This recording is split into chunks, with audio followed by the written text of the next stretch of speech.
ইতিহাসে যার যতটুকু অবদান সেটুকুই পাঠ্যপুস্তকে তুলে ধরার আহ্বান জানিয়েছেন বৈষম্য বিরোধী ছাত্র আন্দোলনের আহ্বায়ক হাসনাত আব্দুল্লাহ।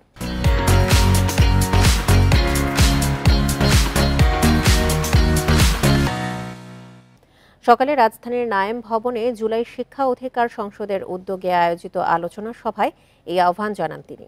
বলেন, দীর্ঘদিন পরিবারতন্ত্রের কাছে জিম্মি ছিল দেশের প্রকৃত ইতিহাস। বর্তমান তরুণ প্রজন্ম সেসব ঢেলে সাজানোর পক্ষে। শিক্ষা খাতকে এতদিন যারা জিম্মি করে রেখেছিল তাদেরকে ইতিহাস ক্ষমা করবে না বলেও মন্তব্য করেন তিনি। বর্তমান প্রজন্ম শুধু ইতিহাসের পাঠক নন, তারা ইতিহাস তৈরির কারিগর বলেও মনে করেন হাসনাত আব্দুল্লাহ। এ সময় অন্য বক্তারা বলেন, পাঠ্যপুস্তকে জুলাই গণ অভ্যুত্থানের আদর্শ ও প্রকৃত সত্য তুলে ধরা জরুরি। বৈষম্যবিহীন তারুণ্যের বাংলাদেশ গঠনে সবাইকে ঐক্যবদ্ধ হবারও আহ্বান তাদের। ইতিহাসের গতিপথটাকে নিয়ন্ত্রণ করতে চেয়েছিল একটা নির্দিষ্ট একটা সংঘবদ্ধ একটা বুদ্ধিজীবী গোষ্ঠী।